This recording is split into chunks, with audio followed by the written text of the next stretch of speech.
It was a cold Christmas morning in Boulder, Colorado. The Ramsey home stood quietly beneath a blanket of snow, its golden lights still glowing from the night before. Inside, the air was still, too still for a house that had celebrated joy just hours earlier.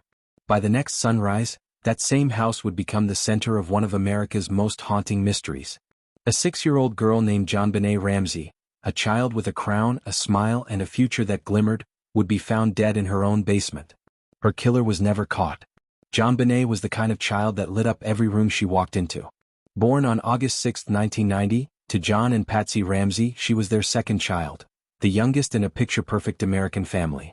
Her father, John, was a successful businessman, the president of a booming computer company. Her mother, Patsy, was a former beauty queen, a woman who carried herself with poise and grace, always smiling, always immaculate. They lived in a large, elegant house. White walls, high ceilings, a grand staircase, the kind of home where Christmas looked like a movie.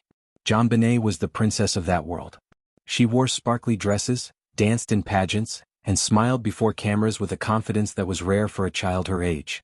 Her mother often helped her prepare makeup, costumes, poses, not out of vanity but as a shared bond. Patsy saw in JonBenet a reflection of her own youth, the beauty, the charm, the stage light. But behind the glamour, JonBenet was still a child, full of innocence.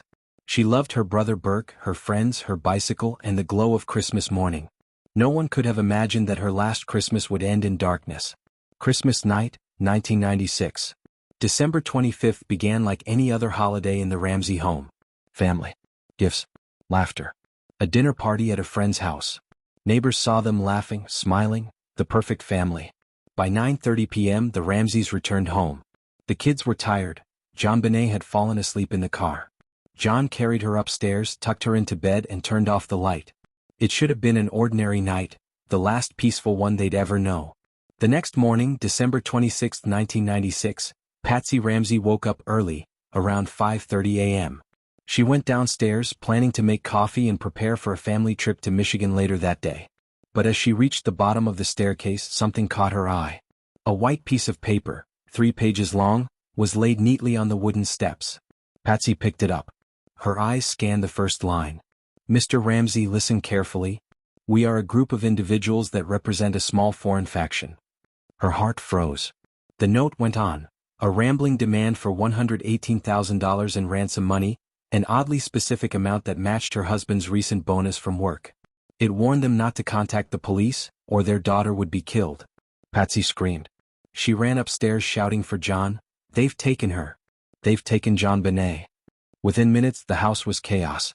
John rushed downstairs, reading the ransom note again and again. He couldn't believe it. The handwriting was strange, inconsistent, emotional, and almost theatrical. Then came the worst discovery of all. JonBenet wasn't in her bed. Her room was empty.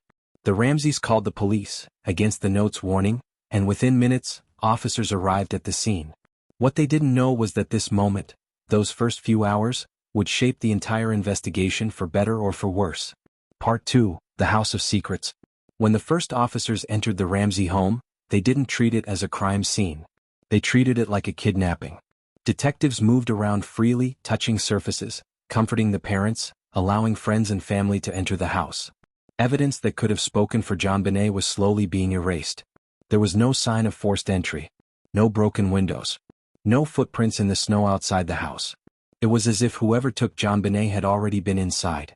By 8 a.m. the house was filled with people, friends, family, ministers, officers. But still no word from the supposed kidnappers. The note had demanded John to prepare $118,000 in cash and wait for a call between 8 and 10 a.m. But the phone never rang. At 1 p.m. Detective Linda Arndt, the only investigator left inside, asked John and a family friend to check the house again, top to bottom, to see if anything seemed out of place. Moments later, John Ramsey went into the basement. He opened a small hidden door, a windowless storage room. Inside he found his daughter. JonBenet lay on the cold floor, wrapped in a white blanket. Her wrists were bound, her mouth covered with duct tape. A garrote, a crude weapon made from a paintbrush and rope, was tied around her neck. John screamed. He carried her upstairs, shouting, "She's here. Oh my God, she's here." But by then it was too late. JonBenet was gone. The police immediately shifted the investigation from kidnapping to murder. But by that point, the scene had been destroyed. Friends had touched the body. Family members had moved things around. Officers had walked through rooms, smudging fingerprints. What could have been clear evidence was now confusion. The ransom note was analyzed, 2.5 pages long, handwritten with a pen from the Ramsey home, written on their stationery. It appeared to have been written inside the house. Experts said it was one of the strangest ransom notes ever seen, too long, too emotional, too descriptive. Some phrases echoed lines from Hollywood movies, as if the writer was imitating something they'd seen. It was clear, the ransom note was a piece of the crime, not a clue to someone outside.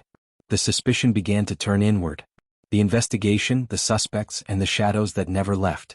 The discovery of JonBenet's body shattered the illusion of safety within the Ramsey home. What began as a Christmas celebration had turned into the most bewildering crime scene in America. By evening, the family house at 755 15th Street was surrounded by flashing lights, police, reporters, forensic vans.